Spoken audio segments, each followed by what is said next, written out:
estamos aquí nun emblema da Universidade de Santiago,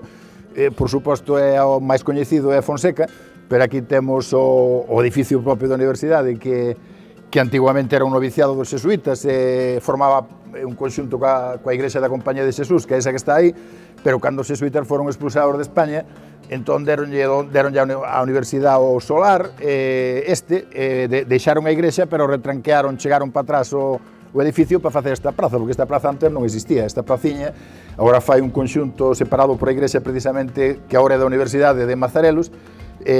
dalle unha maior vistosidade ao edificio. Non é a versión original, que de 1769, porque sufriu unha reforma a finais do século XIX, gracias aos cartos conseguidos por un diputado conseguidor que foi o gran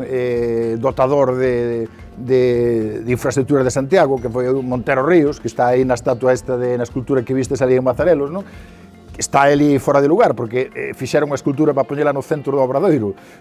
para darvos unha idea do poder que tiña este home na época, non? Ben, esta é un edificio feito por un proxecto de ferrocabeiro, que nós, na época que eu cheguei aquí nos anos 70, precisamente a mediados dos 70, sufriu unha variación importante, porque antes estaba comunicado co edificio de abaixo de Mazarelos, non? O que había aquí era direito e filosofía, pero filosofía abarcaba todo, filosofía, historia, ciencias, etc. Non? Entón, hai unha cantiga popular que xa declina, que se dedicaba, bueno, unha parodia dunha cantiga popular que declina que se dedicaba a este edificio, que dicía teño un amor en direito e outro en filosofía, para ver os meus amores paso por secretaría, que efectivamente estaban comunicadas as dúas facultades pasando por secretaría.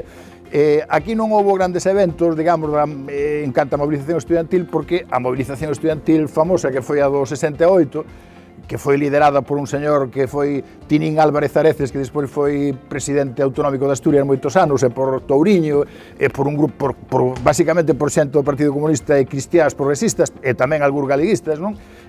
Como Foz ou Sanxoás, etc.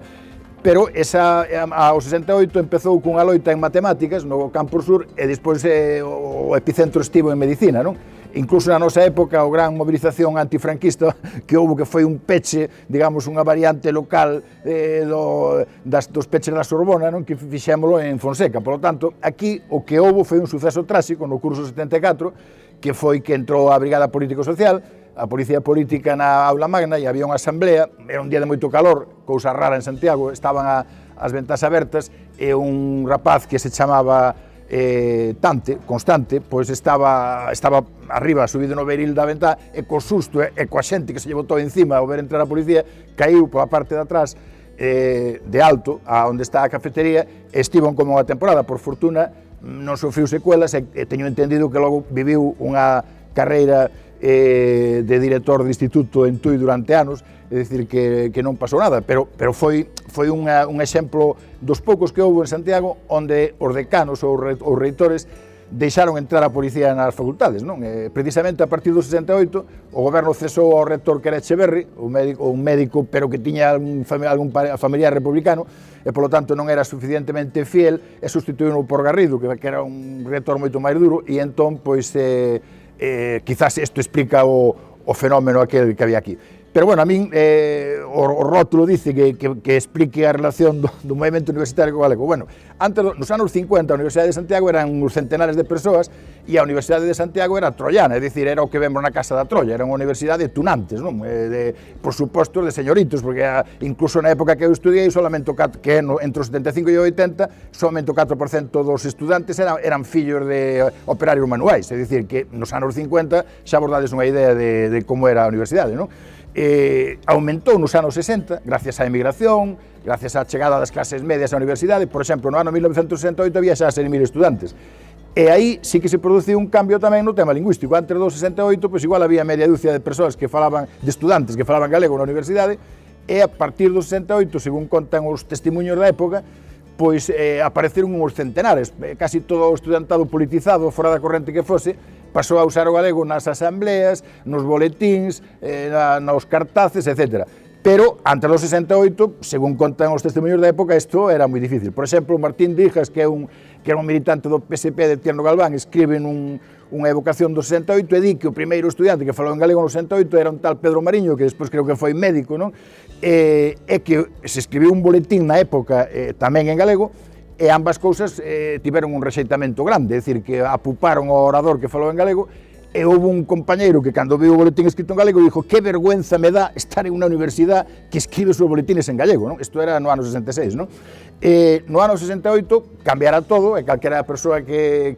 estuvera metida na pomada, pois política ou que estuvera un pouco enterado dos novos movimentos e tal, pois xa se expresaba en galego, aínda que hai que decir que no 68 a gran revolución que houve en Santiago non foi ni política ni lingüística, senón sexual. Santiago era un oasis dentro de Galicia e creo que incluso dentro da Península Ibérica de liberdade sexual, como explica, por exemplo, Perfecto Conde, que foi a Suecia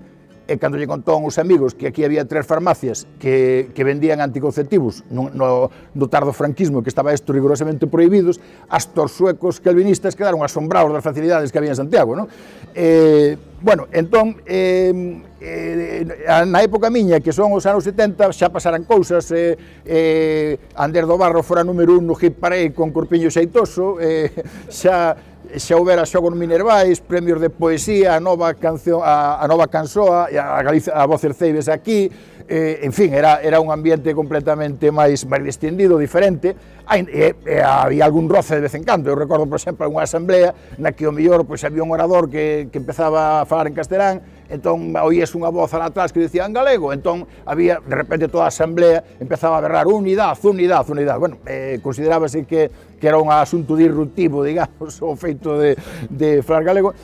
pero bueno, estamos falando de unha universidade chea de grupos de efervescencia política, había un montón de grupos ao tempo, como dicía un filme italiano, La China era vicina, e había 3 ou 4 movimentos pro-chineses, maoístas, grupos de todo tipo, e todos eles, hai que decir, que se expresaban en galego. E, por suposto, os boletins e a propaganda tamén se facía en galego. Por exemplo,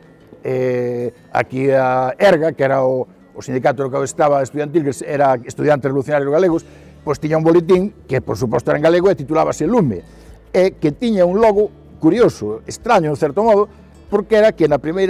portada aparecía un mapa de Galicia cunhas chamas ardendo no medio, non? Unhas lapas, non? Entón,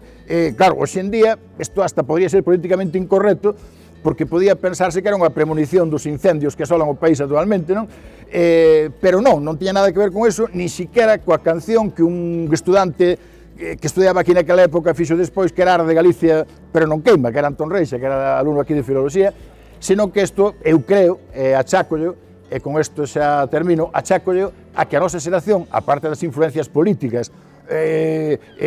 de todo tipo que viñan a través do cine, das revistas, dos estudiantes de California, do maio do 68, etc., pois tamén tiña unha influencia da cultura popular da época, non? E entón había un emblema da cultura pop que era